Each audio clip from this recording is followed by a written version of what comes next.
Graça e paz, amados. Glórias a Deus. Como vocês estão? Aleluias. Nossa segunda live da semana, live leitura. Graça e paz a você que está entrando agora. Diaconisa Maria já entrou. Aleluias. Livro de Epístola, né? Melhor dizendo. Epístola aos Romanos. Ontem, né, nós lemos capítulo 6 e 7. Não, minto, né? 5 e 6. Como que vocês estão? Tá tudo bem? Tá tudo certo?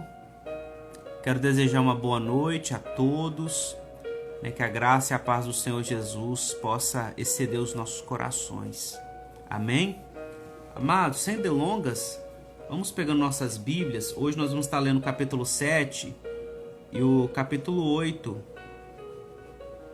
Estaremos lendo o capítulo 7 e o capítulo 8. Amém? Vamos estar pegando nossas Bíblias. Essa live vai ficar salva, né? Por causa do horário, muitas pessoas não assistem ao vivo, vão assistir depois, tá tudo certo. Glórias a Deus. Vamos fazer uma oração para nós iniciarmos?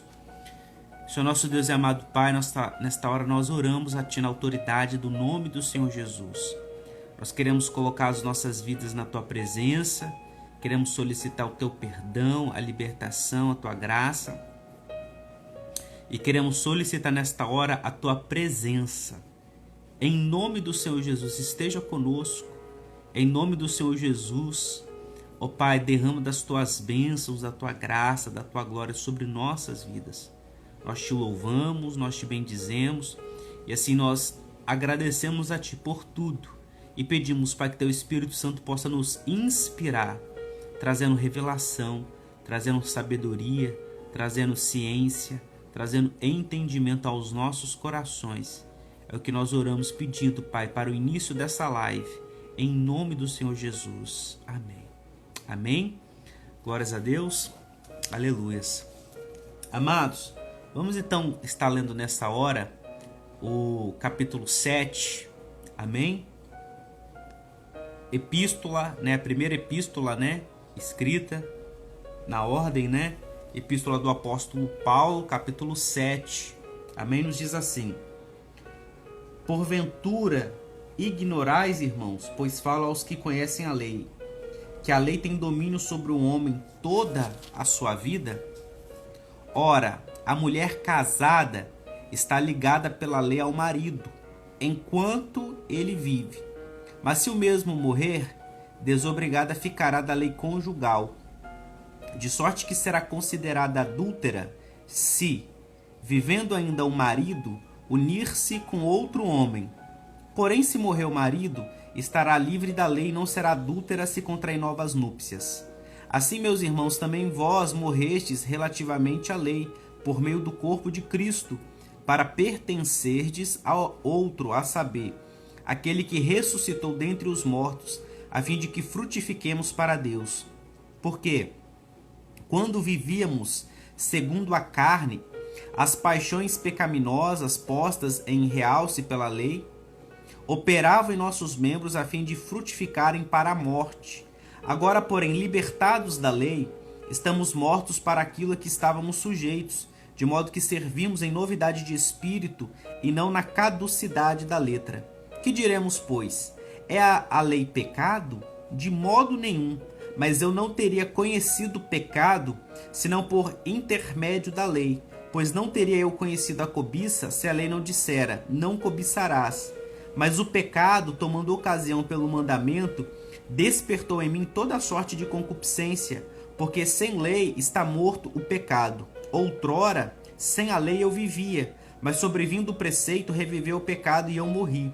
E o mandamento que me fora para a vida, verifiquei que este mesmo se me tornou para a morte, porque o pecado, prevalecendo-se do mandamento, pelo mesmo mandamento me enganou e me matou.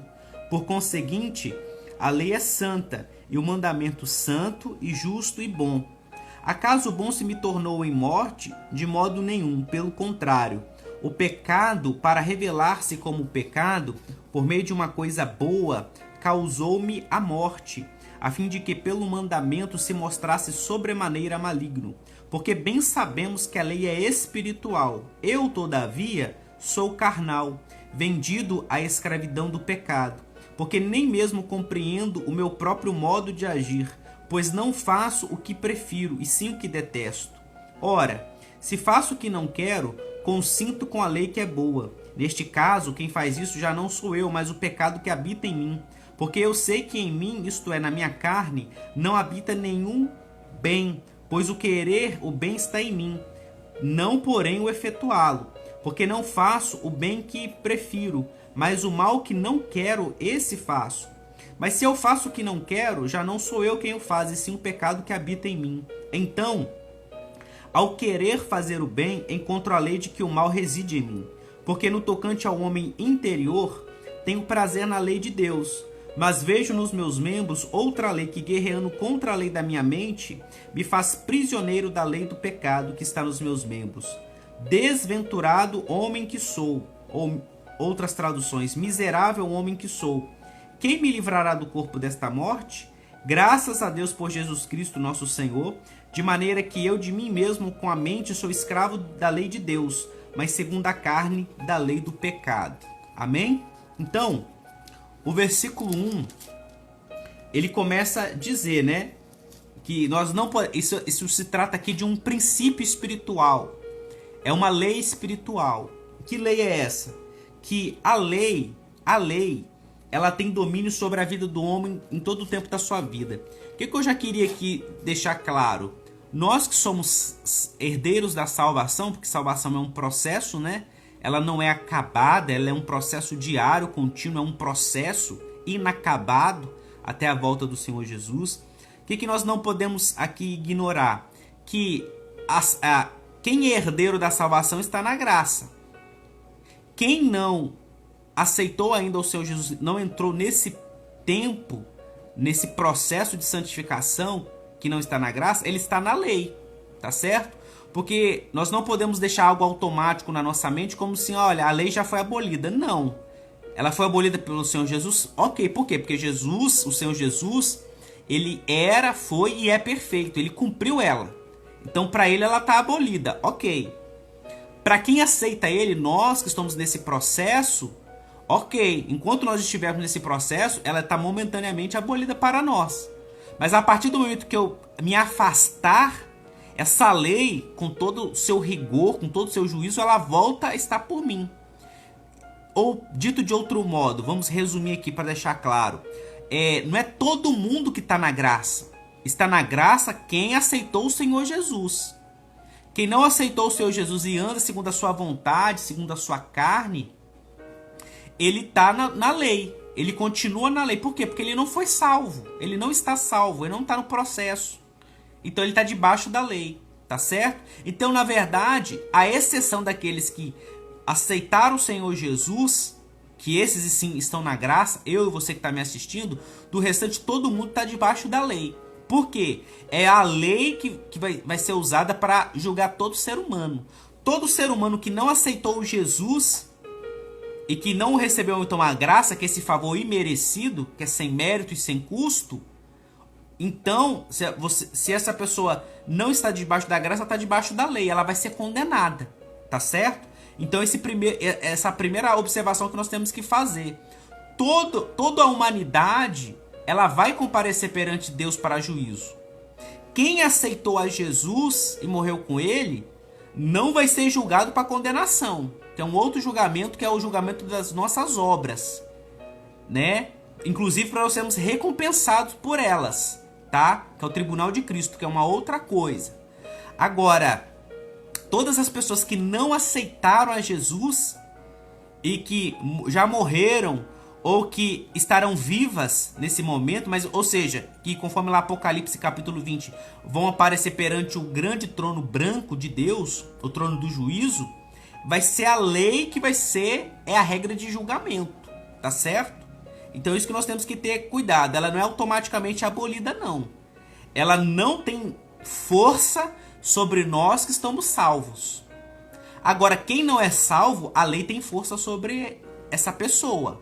seja homem ou mulher. Então é isso aqui que a palavra está explicando, esse versículo primeiro que nós estamos dizendo.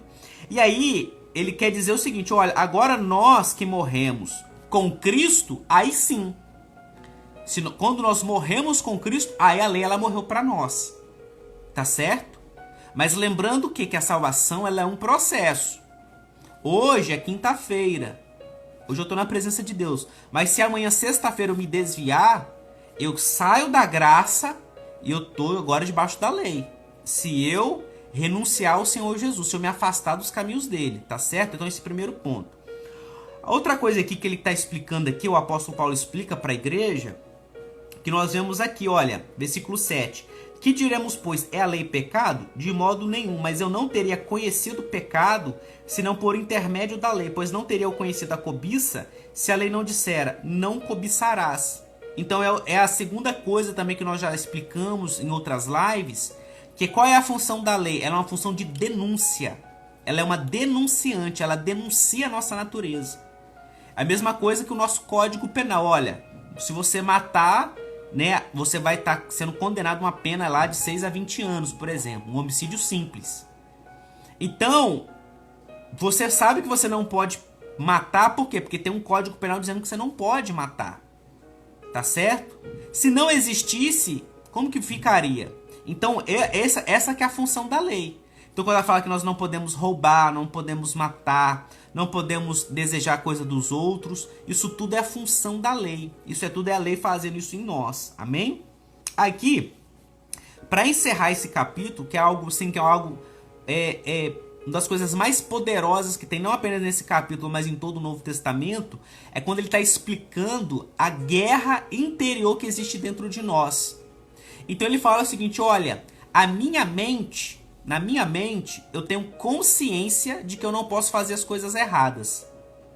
Na minha mente, eu tenho consciência de que existe uma lei de Deus e que eu tenho que seguir ela, que é a santificação, que está nela. Só que no meu corpo, que esse corpo que é um trapo de imundícia, que é esse corpo corrupto que eu tenho, e que nós nunca vamos entrar na eternidade, né, nas regiões celestiais com esse corpo, nós vamos ter corpos glorificados, nós vamos ter novos corpos.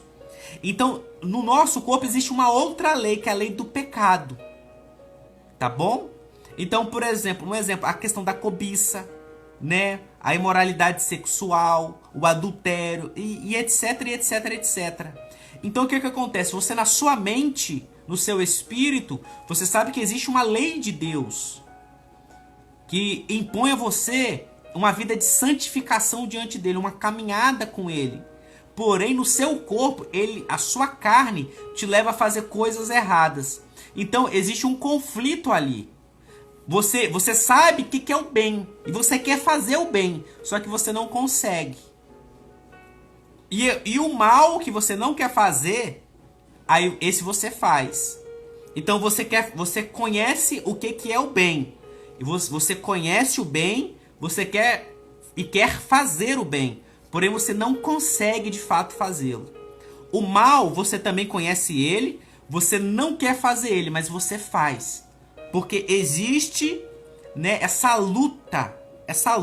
Então, ele está falando que nós somos homens miseráveis. E existe essa luta dentro de nós. Dentro de nós essa luta ela existe. Mas aí ele encerra, graças a Deus por Jesus Cristo, de que ele nos livrou. Então é o Senhor Jesus que nos ajuda nessas fraquezas, a vencer essas fraquezas. Amém? Então esse foi o capítulo 7. Vamos agora, para encerrar aqui, ler o capítulo 8, que também é um capítulo lindo aqui da palavra, né?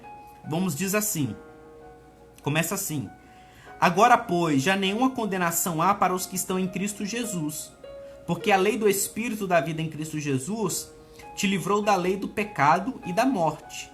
Porquanto, o que fora impossível à lei, no que estava enferma pela carne, isso fez Deus enviando seu próprio Filho em semelhança de carne pecaminosa e no tocante ao pecado. E com efeito, condenou Deus na carne o pecado, a fim de que o preceito da lei se cumprisse em nós, que não andamos segundo a carne, mas segundo o Espírito.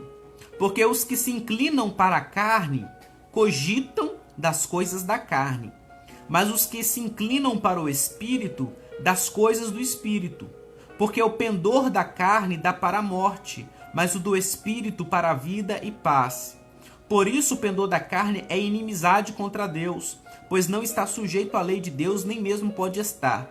Portanto, os que estão na carne não podem agradar a Deus. Vós, porém, não estáis na carne, mas no Espírito, se de fato o Espírito de Deus habita em vós. E se alguém não tem o Espírito de Cristo, esse tal não é dele.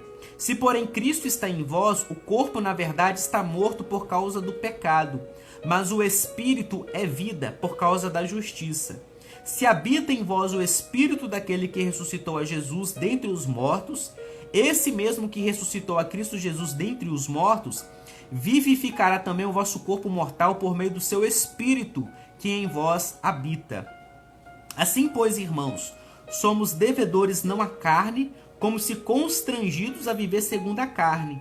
Porque se viverdes segundo a carne, caminhais para a morte. Mas se pelo Espírito mortificardes os feitos do corpo, certamente vivereis.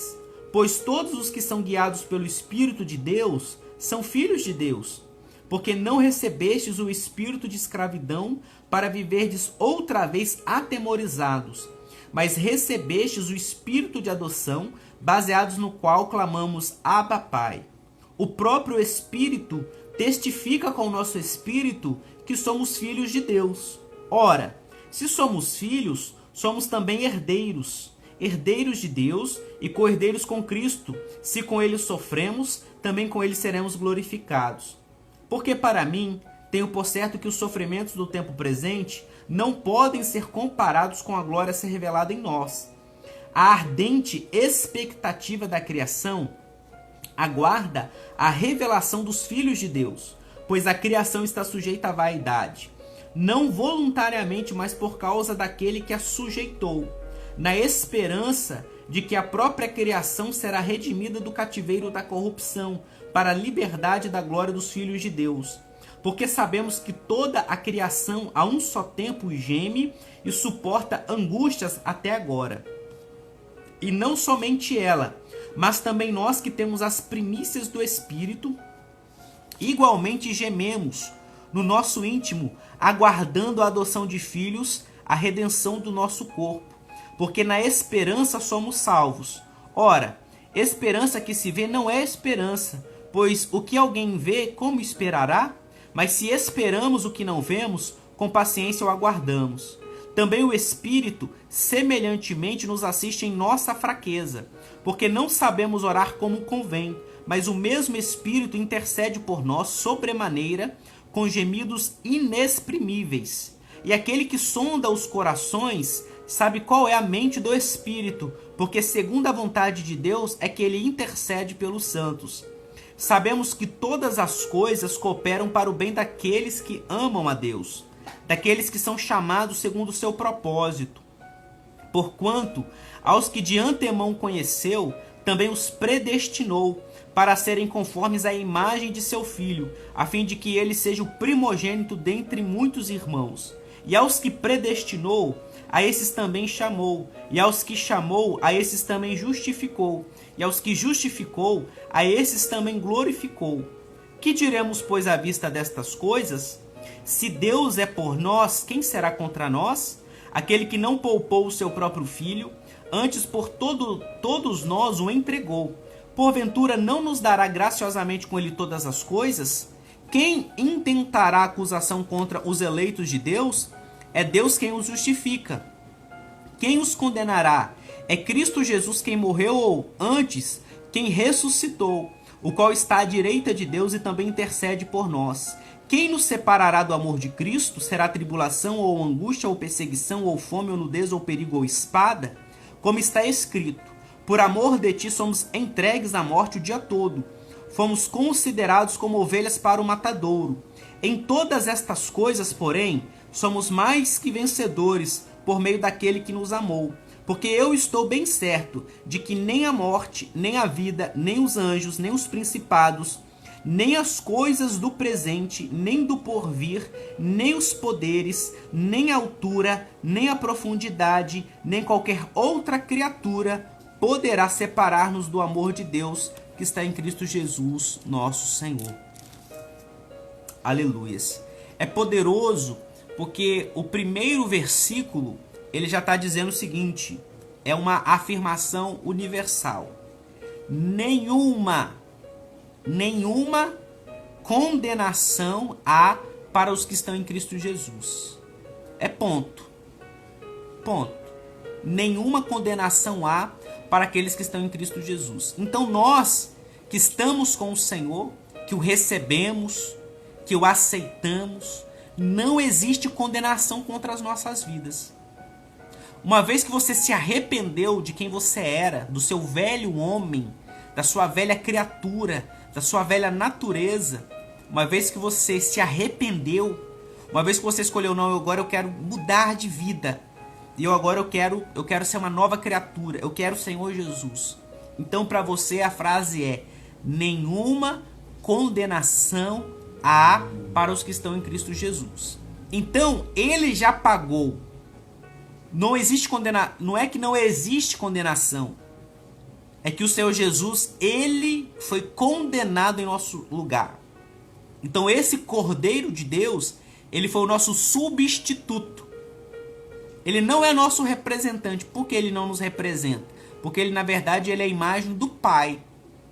E nós, quando nós pecamos, nós decaímos dessa imagem de santidade. Então, na verdade, ele nos substituiu. Porque o único que poderia ir à cruz e apresentar-se como um sacrifício que pudesse ser aceito ao Pai era o sacrifício do Senhor Jesus. O único homem perfeito. Tá bom? Então, outra coisa aqui que é muito interessante que ele fala aqui, que ele está falando também, né? De quem tem o Espírito de Deus. Isso é muito poderoso, é muito interessante. Como que nos é apresentado as funções do Espírito Santo. Não apenas para a questão de dons. Então o Espírito Santo não é apenas falar mistério, falar em línguas. Porque a gente não pode confundir quando a gente fala de Espírito Santo e logo linkar línguas estranhas na nossa cabeça. Não. O Espírito Santo é muito mais do que isso. Então a primeira ação do Espírito Santo é habitar dentro de nós, testificando que nós somos filhos de Deus. Por quê? Porque não tem como, ele diz aqui, quem não tem o Espírito, olha, versículo 9, se alguém não tem o Espírito de Cristo, esse tal não é dele. Então, o selo de que agora nós pertencemos ao Senhor Jesus é quando nós recebemos o Espírito dentro de nós. É diferente lá do batismo, que é outra história. Eu estou falando dessa ação do Espírito Santo quando ele vem repousar, fazer uma morada aqui dentro, morando dentro de nós. Então é o nosso corpo como templo do Espírito Santo, que não é a mesma coisa que nós dizemos que nós somos a igreja. Nós não somos a igreja. Nós somos membros uns dos outros e quando reunidos nós formamos a igreja de Cristo. Mas é correto dizer que nós somos templo do Espírito Santo. Então quando nós aceitamos ele, nós recebemos o Senhor Jesus, o Espírito Santo, ele de fato ele vem morar dentro de nós. E ele que vai testificando que nós não somos mais filhos do pecado. Que nós não podemos continuar fazendo as mesmas coisas. Ele testifica. Por isso que é muito complicado nós entendermos algumas atitudes de supostos cristãos apoiando tanto pessoas quanto ideologias, práticas que são contrárias à palavra. Ora, como que a pessoa ela pode fazer isso se supostamente ela tem o Espírito de Deus? Como que o Espírito Santo ele vai compactuar com algo que é contra a palavra? Não tem como. Então, ele avançando aqui, ele fala também que é muito interessante esse espírito de adoção. Que é o quê? Quando nós recebemos o Senhor Jesus, nós não podemos mais ter mente de escravo, mente de servo, porque nós somos filhos. Nós não somos filhos gerados, porque gerado só existe um, que é o unigênito, que é o Senhor Jesus. O Senhor Jesus ele não foi criado, ele não é uma criatura. Ele é um filho gerado por Deus. E não vai ter como a gente entender isso, por causa da nossa mente humana. Não vai ter como compreender, na verdade. Nós só precisamos saber. Saber o quê? que o Senhor Jesus, ele é Deus, ele não é uma criatura, ele é um criador também, e ele é Deus, e ele é filho gerado pelo Pai. Nós somos criatura, e quando nós recebemos o Senhor Jesus, agora nós somos filhos, mas uma outra classe de filhos. Nós somos filhos adotivos. Nós somos filhos por adoção. E a nossa adoção, ela passa por dentro do Senhor Jesus. E é por isso que nós não somos herdeiros. Herdeiros só existe um, que é o Senhor Jesus. Nós somos co-herdeiros, ou seja, juntamente com ele nós temos uma herança. Nós somos partícipes com ele, tá certo? E aí, ele está falando aqui também de que a igreja ela passa por aflições, mas essas aflições não podem ser comparadas com a glória que vai vir sobre nós no porvir, no futuro. Quando ele restaurar todas as coisas, quando ele governar todas as coisas juntamente com a sua igreja, uma glória há de ser revelada para nós. Então é fato que nós passamos problemas nesse mundo? É um fato. É uma realidade. É incontroverso. Porém, não é comparável com aquilo que vai vir de glória para nós. Interessante também, dentro ainda desse papel do Espírito Santo, que é um trabalho de intercessão, ou um trabalho intercessório do Espírito Santo. Então o que a palavra aqui está nos revelando? Uma coisa, um mistério espiritual, uma realidade espiritual. Que nós temos um intercessor por nós, que é o Espírito Santo.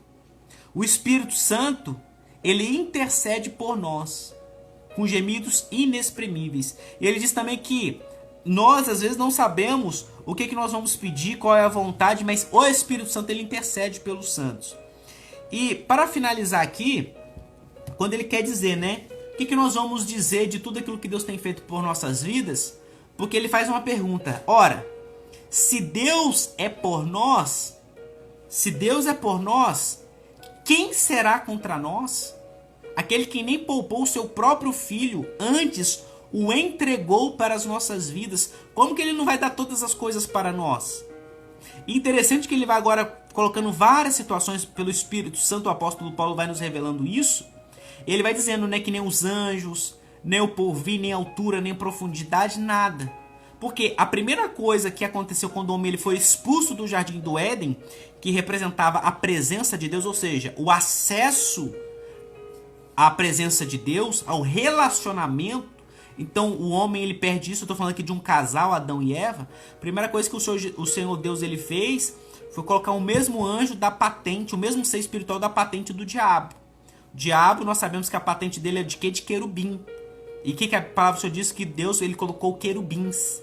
Ele colocou querubins com espadas de fogo que ficavam ali guardando o jardim para que o homem não tivesse entrada. Tá certo? Porque o homem... Por que Deus não colocou anjos antes, pastor? Porque era o homem que era o guardião do jardim. Era o homem que era o guardião do jardim, mas o homem não guardou o jardim. Então agora ele coloca um querubim. E aí...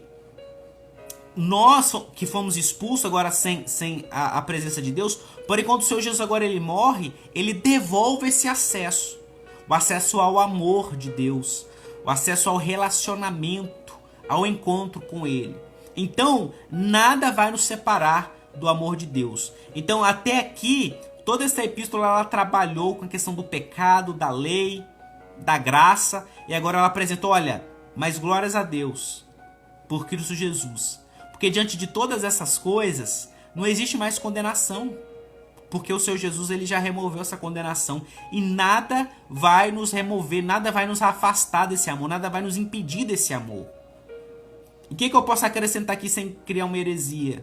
A única coisa que pode nos separar do amor de Deus somos nós mesmos. Com o quê? Com o nosso livre-arbítrio, se nós não quisermos a presença dele. Amém? Então, nós chegamos aqui na nossa live. Foi hoje o capítulo 7, capítulo 8 de Romanos, da Epístola. Eu quero aqui desejar uma boa noite, agradecer você que ficou esses minutos aqui conosco e que o Senhor Deus possa nos abençoar. Você que está ao vivo, depois você que vai estar assistindo essa gravação, seja aqui no YouTube, no Instagram, que o Senhor Deus possa te abençoar. Amém? Vamos orar? Senhor nosso Deus amado Pai, nós queremos nessa hora te agradecer, te louvar e te bendizer, Pai. Porque nenhuma condenação há para nós. Obrigado pelo teu Filho Jesus, Obrigado pelo teu Espírito Santo que intercede por nós com gemidos inexprimíveis. E sabemos que nada vai nos afastar do teu amor. Pedimos agora a tua bênção, tua graça, e que tu possas nos despedir, e que muitas pessoas sejam alcançadas pela tua palavra, pelo teu ensinamento. Agradecemos a ti, te louvamos, te bendizemos de todo o nosso coração, em nome do Senhor Jesus. Amém. Amém? Que Deus possa nos abençoar, e nós voltamos semana que vem, na quarta-feira. Amém? Às 10h30 da noite. Tá bom? Graça e paz, boa noite, tchau, tchau.